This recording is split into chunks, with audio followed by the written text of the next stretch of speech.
আমরা আজকে জঙ্গলপুর মানে যেখানে ভাতি রোয়াচ্ছে মূলত এখানে পেঁয়াজের মাঠ বলা এই মাঠটাকে। এখানে ম্যাক্সিমাম মাঠ, এখানে আপনারা দেখতে পাচ্ছেন সব পেঁয়াজ চাষ হচ্ছে। ভাতির থেকে কিভাবে পেঁয়াজ তৈরি করবে, সুখসাগর পেঁয়াজ, এখানে ভাতি রোয়ার কাজ চলছে। এবং এই পেঁয়াজটা কতদিন বসানো হয়েছে? দুদিন বসানো হয়েছে। এটা একটু ফোকাস এখানে। এইটা দুদিন বসানো হয়েছে। এবং একটা গাছও মারা যায়নি, সুন্দর আছে। মানে এক একদিকে এক একটা সিস্টেম। আমার দৃষ্টিতে পেঁয়াজ গাছগুলো যেন একটু ঘন বসানো হয়েছে, কিন্তু চাষিদের আইডিয়া তারা বলছে আমাদের জন্য এটাই ঠিক। হ্যাঁ, আমাদের ভালো সাইজের, মাটিটা খুব উর্বর। আমরা এখানে আজকে দুদিনের পেঁয়াজ, দুদিন আগে যে পেঁয়াজটা রোয়া হয়েছে দেখছি চারা রোয়া হয়েছে, সেই পেঁয়াজের ভাতিটা রোয়া হয়েছে খুব সুন্দরভাবে। একটা গাছও হিসেব মতো না জেনে দেখে একটু বলেন। প্রত্যেকটা চারা খুব সুন্দর আছে। ওই সাইডে একটু দেখো, প্রত্যেকটা চারা খুব সুন্দর আছে। এই চাষটা আমাদের করেছে মিজানুর। হাজার বিকেল আমার ছেলেবেলা, বাবা মানে রোজ সকালে পুতুল পুতুল খেলা। আসসালামু আলাইকুম। ওয়ালাইকুম আসসালাম। আমরা আজকে সাথী নার্সারির পক্ষ থেকে জঙ্গলপুর একটা পেঁয়াজ মাঠে আসলাম, যেখানে ভাতি রোপণ করা হচ্ছে। এবং এই মাঠটা প্রচুর এই সুখসাগর পেঁয়াজ চাষ আছে। ভাতির থেকে পেঁয়াজ যেখানে তো উৎপাদন করা হয়। তা আমরা একটা আজকে সফল পেঁয়াজ চাষির কাছে এলাম, তার কাছ থেকে তার পরিচয় এবং আমরা তার চাষ সম্পর্কে জানবো। একটু ছোট করে পরিচয় আমি একটু বলে দিচ্ছি যে এই ছেলেটা কিন্তু একজন শিক্ষিত ছেলে। সে MA এবং মাস্টার ডিগ্রি এবং বিএড করার পরেও এই চাষকে খুব ভালো দৃষ্টিভঙ্গিতে নিয়ে সে চাষ করছে এবং একজন সফল পেঁয়াজ চাষি। তা আমরা আজকে তার মুখ থেকে শুনবো সে গত বছর কতটা পেঁয়াজ করেছিল, কতটা সফল হয়েছিল, এবং এবছর সে কতটা পেঁয়াজ রোপণ করেছে এবং রোচ্ছে এখনো, আপনারা দেখতে পাচ্ছেন। তার কাছ থেকে শুনবো আমরা, মিজানুরের কাছ থেকে আমাদের বাকি কথাগুলো শুনবো। আসসালামু আলাইকুম। আমি মিজানুর রহমান বলছি। আমার বাড়ি জঙ্গলপুর। আমি গত বছর এক বিঘে 10 কাঠা ছিল। আমার পেঁয়াজ ছিল 1 বিঘে 10 কাঠা। তাতে আমি ভালো প্রফিট পেয়েছি এবং লাভজনক ব্যবসা এটা, বা চাষ, লাভজনক চাষ। এবং সেই মালগুলো আমি নিয়েছিলাম আমার মোস্তফাবুর দোকান থেকে, সাথী নার্সারি, ওখান থেকে। তো সেই হিসাবে আজকের একটা ভিডিও করছে এবং আমি ডিটেলসটা জানাচ্ছি আপনাদের। তোমার যে পেঁয়াজ রোপণ করছো, তোমার কত বিঘে পেঁয়াজ করছো এবার? এবার আমি করছি 2 বিঘে 12 কাঠা জমি। 2 বিঘে 12 কাঠা, তাহলে তো একটু পরিমাণ বাড়িয়েছো, তাই তো? অনেকটাই বেড়েছে। আচ্ছা আচ্ছা, যাক, ভালো লাগলো। আর 2 বিঘে 12 কাঠা কতটা রোয়া হয়েছে তোমার? আমার প্রায় রোয়া শেষের পথে, আর 5 কাঠা জমি রুতিয়ে বাকি আছে। মানে আজকে কি রোয়া শেষ? আজকেরই রোয়া শেষ। ও, বেশ, কতজন লোক কাজ করছে আজকে? আমার আজকে 13 জন। ও, তাহলে মোটামুটি পেঁয়াজ রোয়া শেষের দিনে আমরা চলে আসলাম। তা কিভাবে মাটি প্রস্তুত করছো, মানে সার প্রয়োগ কিভাবে করলে, তাই বলো একটু শুনি। আমি যখন প্রথমত এটা শুকনোতে চাষ দিয়েছি, দুটো চাষ দেওয়ার পরে জমিটা শুকিয়ে নিয়ে ভালো করে, তারপরে এটাকে আমি মানে সেচ দিয়েছি। দেওয়ার পরে আমি সাথী নার্সারির থেকে সার নিয়ে এসেছি।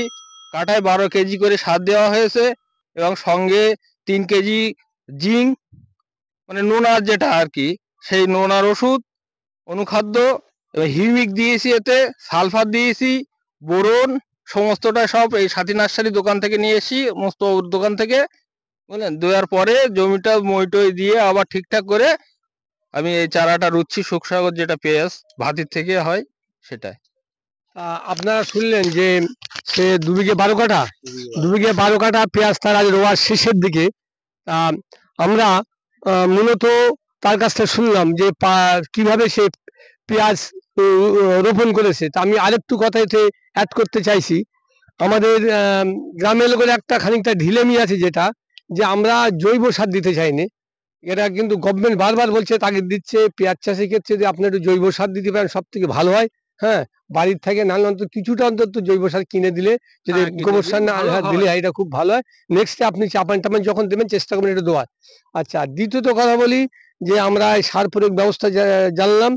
আর যেটা আমরা এখান থেকে প্রাথমিক পর্যায়ে 1 সপ্তাহ এইটা এক এক দিকের প্রস্তুতি এক এক রকম। অনেক দিকে দেখছি তারা জমি কাদা করে উঠছে, কিন্তু এখানকার মাটিটা খুব উন্নত এবং উর্বর শক্তি, যেখানে মাটিটা একটু কালো মাটি টাইপের, কালো এঁটেল মাটি টাইপের। এখানে জমিটা রেডি করে শুকনো দিয়ে তারপর সেচ দিচ্ছে। তাতে আমরা আর একটা জমিতে দেখলাম, আপনাদের দেখাচ্ছি সে জমিটাও, যে একটা গাছও মরিনি। না না না, যেটা যে চারাগুলো 2 দিন 4 দিন রোয়া হয়ে গেছে, 1 সপ্তাহ, সে গাছ কিন্তু একটাও মারা যায়নি। সেই ক্ষেত্রে আপনাদের দেখাবো আমরা আমাদের ভিডিওর মাধ্যমে, এক দিকে কেউ এক এক পদ্ধতি।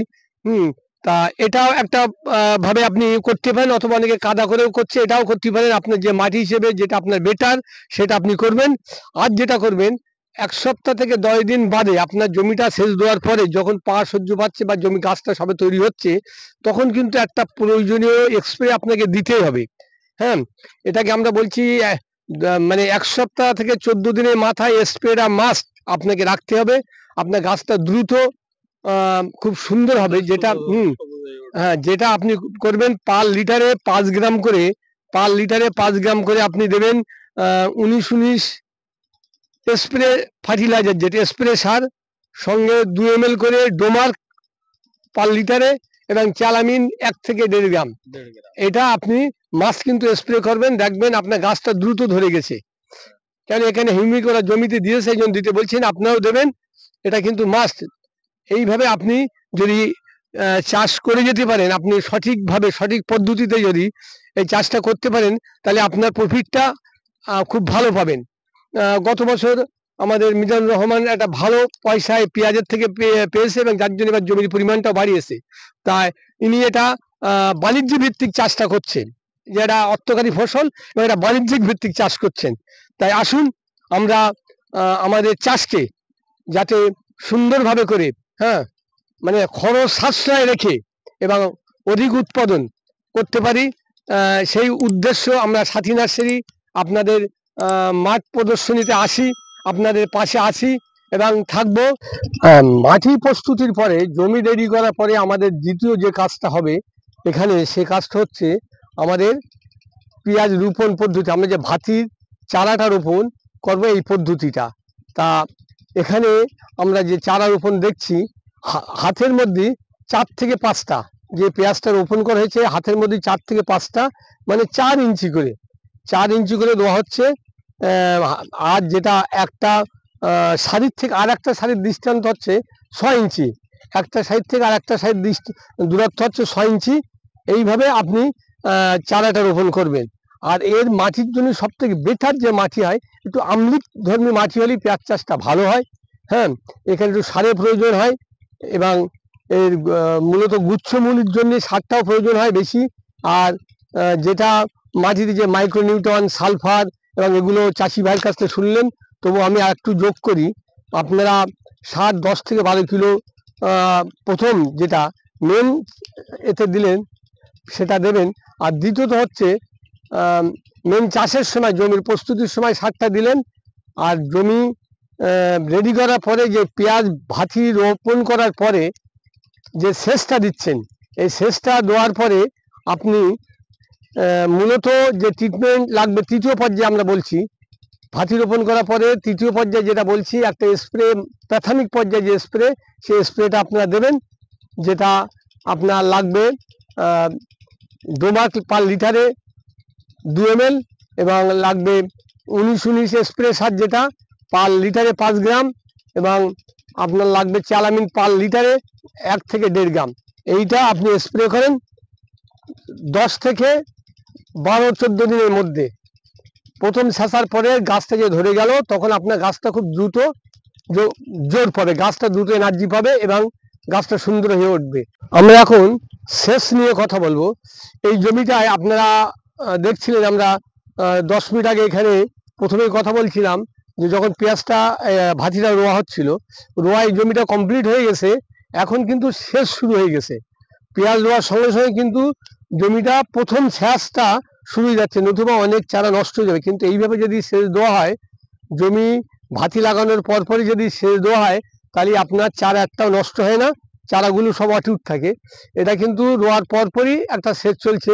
ওই এখন মেশিন স্টার্ট দিল, ওখান থেকে দেখা যাবে যে জল যাচ্ছে, ওই মাথার দিকে জল শুরু হয়ে গেছে। আর পিছনে যে ক্ষেতটা দেখছেন, এই যে এই ক্ষেতটা, এটা কিন্তু দ্বিতীয় শেষ হলো আজকে। এই পেঁয়াজটার বয়সে 8-10 দিন হয়েছে। প্রথম শ্বাসের পরে আবার একটু জো হওয়ার পরে শুকিয়ে যাওয়ার পরে আজকে দ্বিতীয় শ্বাস দিল।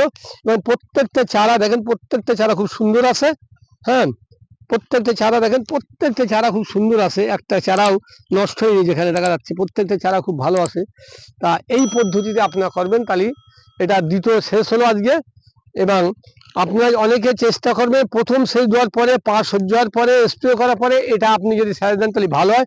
অথবা যারা পারেন না, দ্বিতীয় সেচ দেওয়ার পরে পা চাপ সহ্য হবে, তখন কিন্তু প্রাথমিক পর্যায়ে ট্রিটমেন্ট বা স্প্রে প্রথম স্প্রেটা করবেন। এখন চতুর্দিক মেশিনে আওয়াজ, পেঁয়াজ দেওয়ার পরে সব মেশিন চালু হচ্ছে, বিভিন্ন আওয়াজ আপনারা শুনতে পাচ্ছেন। তা এই হচ্ছে শেষ প্রকল্প গেল। তাহলে আমরা এখানে এই পেঁয়াজ চাষটাকে মূলত 4টে পর্যায়ে ভাগ করে নিলাম। প্রথমত হচ্ছে সার ব্যবস্থা, কিভাবে আপনি সার দেবেন জানলেন। হ্যাঁ, বিঘে প্রতি কাঠায় মিনিমাম আপনার জমির তীব্রতা বা জমির ক্ষমতা অনুযায়ী সেইভাবে 8 থেকে 12 কিলোর মধ্যে সার রাখবেন, প্রথম গেল। আর দ্বিতীয় হচ্ছে সার ব্যবস্থার পরে সারের সঙ্গে অন্য আনুষঙ্গিক বিষয়গুলো দেবেন। দ্বিতীয় হলো চারা রোপণ এবং তৃতীয় হলো আপনার শেষ পর্ব এবং চতুর্থ হচ্ছে প্রাথমিক পর্যায়। এই 4টি পর্যায়ে যদি আপনি প্রাথমিক অন্তত 15 দিনের মধ্যে এই ট্রিটমেন্টটা করতে পারেন, আপনার প্রাথমিক যে গাছটা আপনার সফল একটা সুস্থ চারা আপনার তৈরি হবে গাছে, এখান থেকে আপনি একটা ভালো উৎপাদন আশা করতে পারেন। সারের যে কথা বললেন আমাদের চাষি ভাই, আপনারা শুনলেন যে উনি সার দিয়েছেন, কিন্তু আমি সারের অনুপাতটা একটু আপনাদের বলে দিই। হ্যাঁ, কেন এক এক জায়গায় জমির শক্তি এক এক রকম, তো মোটামুটি আপনার 5-6 কিলো সার সর্বনিম্ন দেবেন, ওপরে 8-10 কিলো পর্যন্ত দিলে ভালো হয়। এখানে সারের মাত্রাটা আমি একটু বলছি। কাঠায় 1.5 থেকে 2 কিলো আপনি দেন ফসফেট, সিঙ্গেল সুপার ফসফেট। কাঠায় প্রায় 1 কিলো করে দেন আপনি potash, muriate of potash, MOP।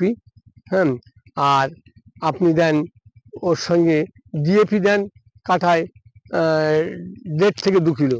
আর অন্যান্য আপনি 14-15-10-26 ওর সঙ্গে যুক্ত করে আপনি 6 থেকে 8 কিলো করে সার কাঠাপটি এটা দেন। দিলে আপনার পেঁয়াজটা, আপনি একটা বেসিক যে ভিত, এই জমির ভিত আপনার খুব মজবুত হবে। এবার আপনি চাষটা খুব সুন্দরভাবে এখান থেকে একটা প্রোডাকশন আশা করতে পারেন। এই সারের যে বেসিক মূল আর সঙ্গে আনুষঙ্গিক যেটা সালফার, ব্রোন, জিঙ্ক, এটা তো মাস্ট দেবেন, সঙ্গে একটু হিউমিক দেবেন। তাহলে আপনি এই পেঁয়াজ চাষটা বেসিকই আপনার খুব সুন্দর একটা সার দেওয়া হলো। এবং আপনার যেটা আরেকবার বলছি, আপনারা একটু চেষ্টা করবেন জৈব সারটা দেওয়ার, বাড়ির গোবর সার অথবা কেনা জৈব সার একটুতে দেবেন, তাহলে মাটির পিএইচ ব্যালেন্সটা ভালো থাকে। কেন এই জমিতে একটু পিএইচ ব্যালেন্স দরকার, যেটা এতটা সার দেবেন যার জন্য এটা দিলে আপনার জমির পিএইচ ব্যালেন্সটা ভালো থাকবে। এটা একটু আম্লিক ধরনের মাটি হলে ভালো হয়। হ্যাঁ, যেখানে 7-এর নিচে পিএইচ 5.5 থেকে 7 এর মানের মধ্যে পিএইচ থাকলে পেঁয়াজ উৎপাদনটা আপনার ভালো হবে এই ধরনের মাটিতে। তাই আসুন আমরা জানলাম কিভাবে আমাদের মূল পেঁয়াজ চাষ আমরা প্রাথমিক পর্যায়টা প্রথম দিকে পেঁয়াজ রোপণ চাষ থেকে শুরু করে 15 দিন পর্যন্ত আমরা পেঁয়াজটা কিভাবে এগিয়ে নিয়ে যেতে পারি, সেখানে আপনাদের এই আলোচনা রাখলাম। আপনাদের সকলের সুস্থতা সমৃদ্ধি কামনা করি, এই বলে আজকে বক্তব্যকে শেষ করলাম। আল্লাহ হাফেজ। সাথী নার্সারির সাথে জড়িয়ে আছে সেরা কোয়ালিটি ও সঠিক দামের নিশ্চয়তা। সাথী নার্সারির প্রতিটি জিনিসই গুণগত মান সম্পন্ন, সবাই জানে ও চেনে, তাই তো সকলেই সাথী নার্সারি থেকেই কেনে। বাগজোলা বাজারে সাথী নার্সারিতে 1 নম্বর কোয়ালিটির সার, বীজ, কীটনাশক তো পাওয়া যায়ই, আরও পাওয়া যায় মাছের ওষুধ। মাছের ওষুধ জিওলাইট, কিওরিন, রিগেইন, ভিটা কেয়ার ইত্যাদি সুলভে পাওয়া যায়। সাথী নার্সারির একমাত্র লক্ষ্য চাষির উন্নতি, সমৃদ্ধি ও সুস্থতা মানেই সাথী নার্সারি জয়। সাথী নার্সারির জয়যাত্রায় আপনিও সামিল হন। সব চাষে লাভের ওপর লাভ করুন। সাথী নার্সারি আপনার উন্নতির দিশারি। ঠিকানা বাগজোলা বাজার, গোহাট। ফোন 7364001598 ও 9732671996।